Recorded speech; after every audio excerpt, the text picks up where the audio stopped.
आज हम बात करेंगे वे ऑस्ट्रेलिया की करंट वीजा ट्रेंड और टाइमलाइन, प्लस कुछ बच्चों का रिजल्ट्स नहीं आ रहा उसका भी मैं आपको कारण बताऊंगा और उसका सोल्यूशन भी दूंगा।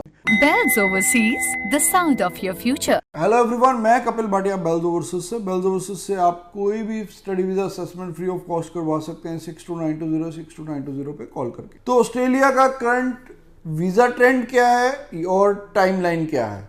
सबसे पहले टाइमलाइन की बात करते हैं। देखो, कुछ जो स्टूडेंट्स होते हैं उनका रिजल्ट तो विद इन ए वीक ही आ जाता है, लेकिन वो सिर्फ 20% स्टूडेंट्स हैं और उसके बाद बाकी जो स्टूडेंट्स बचते हैं उनका रिजल्ट्स 30 डेज से लेके 45 डेज के अंदर अंदर आ जाता है। वो भी अगर मैं बात करूं तो तकरीबन 60% के करीब ऐसे स्टूडेंट्स हैं जिनका रिजल्ट्स विद इन 45 डेज आ जाता है, यानी कि 80% का आ गया, 20% का 1 वीक और 60% का अप्रॉक्स 1 मंथ के करीब लगा लें, ठीक है। और 80% का रह गया, बैलेंस जो 20% बच्चे हैं उनका रिजल्ट्स काफ़ी खिंच जाता है। तो किसी को स्टूडेंट्स को 3 महीने भी हो जाते, किसी को 4 महीने भी हो गए। ऐसे भी है स्टूडेंट्स जिनकी फाइल जनवरी फरवरी में लगी हुई, अभी भी उनके रिजल्ट्स नहीं आ रहे हैं।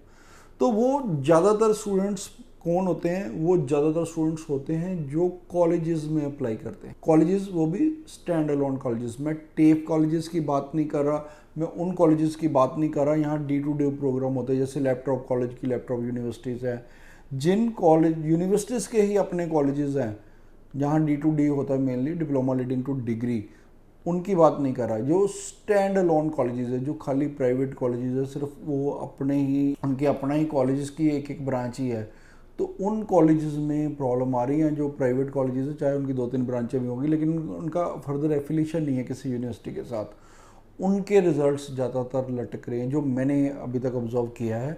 प्लस अब हम बात करते हैं ऑस्ट्रेलिया में वीज़ा सक्सेस क्या चल रही है। तो वीज़ा सक्सेस अगर मैं बात करूं हायर एजुकेशन की, तो उसकी 60 to 70% वीज़ा सक्सेस है अभी भी। हायर एजुकेशन का मतलब जहां आपने बैचलर या मास्टर्स में अप्लाई किया है, तो वो हायर एजुकेशन में आता है। उसकी जो वीज़ा सक्सेस है ऑलमोस्ट 60 to 70% चल रही है।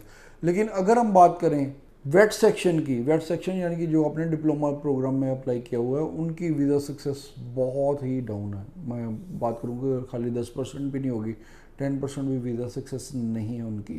और वो भी स्पेशली इंडिया की बात करता हूँ, अगर इंडिया से, तो 10% भी वीज़ा सक्सेस नहीं है।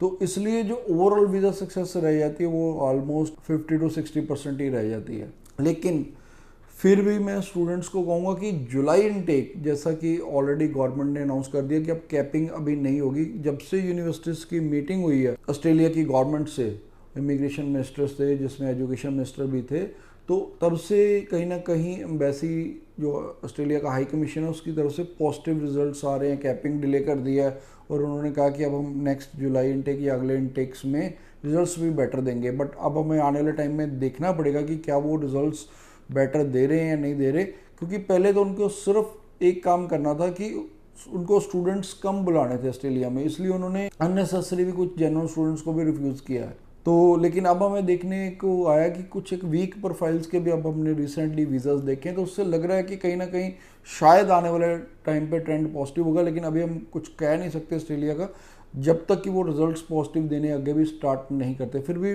मुझे लग रहा है कि आने वाले टाइम में रिजल्ट्स बेटर होगा। बट ऑस्ट्रेलिया में फिर मैं एक बार कहूँगा वही स्टूडेंट्स अप्लाई करें जिनके पास फाइनेंस खुद के हैं और जिनका प्रोफाइल अच्छा है। दूसरे स्टूडेंट्स दूसरी स्टडी ऑप्शंस ले लें, वो उनके लिए बेटर रहेगा। Bells Overseas, the sound of your future.